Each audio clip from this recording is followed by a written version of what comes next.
Thanks again, Scott. My next guest is the Director for Constitutional Studies at the Cato Institute, and he just released a new book, Supreme Disordered Judicial Nominations and the Politics of America's Highest Court. Thank you for joining me, Ilya Shapiro. Ilya, you heard Sheldon Whitehouse, Senator, this week, kind of leaning into some of the donations made to a couple of right-leaning judicial court groups, for example, the Federalist and Judicial Crisis Network.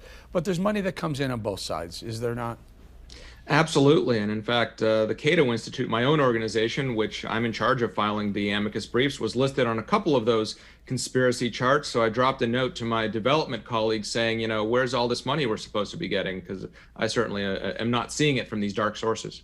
So what is it? How is the process? Where's the money come from? And again, on both sides. So one side's defending the idea of Amy Coney Barrett, and the other side's pushing back on it. Where does the money come from? What's the Well, it depends on the type of organization. So Cato and several other of the groups that were in his chart are 501c3s. That means a nonpartisan, nonprofit public policy organization or a charity or educational institution of some other kind. There are also C4s, which are social welfare organizations that can get involved in politics in some way. And then there are purely activist groups and political groups that are subject to further regulation. But at the end of the day, this stuff happens both on the left and the right. I can tell you that I've never gotten a call from a donor or from Cato management saying a donor wants me to do such and such.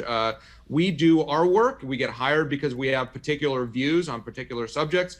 And then the donors that like that work, they end up funding it. That's the way the causation arrow works. And there's none of this conspiratorial, knee bone connected to the shin bone, the red marker thing that he was trying to draw between all these organizations. People that are aligned ideologically, whether in general or on particular issues, will do what they have to do. And those who want to fund that sort of thing will fund them. And that does happen on the left and the right. And sometimes donors are disclosed based on various requirements with the IRS. Sometimes they are not, based on the principle of the freedom of association, because it's very key that people not be pressured, that their speech not be chilled, because the government might not like what they're advocating coming from whether the left or the right. All right, Ilya, I just need a very quick one-word answers as I ask you these three questions. Let's give a scorecard to the three groups here. Let's give a scorecard to the Republicans who hold the gavel.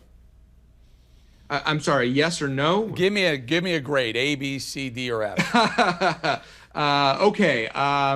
I'll give the Republicans a B plus. Okay, Democrats, the smaller party, the younger party. I'll give them a C minus. And let's Amy Coney Barrett. I'll give her an A plus plus. Just poise and grace and intellect. I mean, she's hitting home runs there. Ilya Shapiro, thank you very much for your time. My pleasure.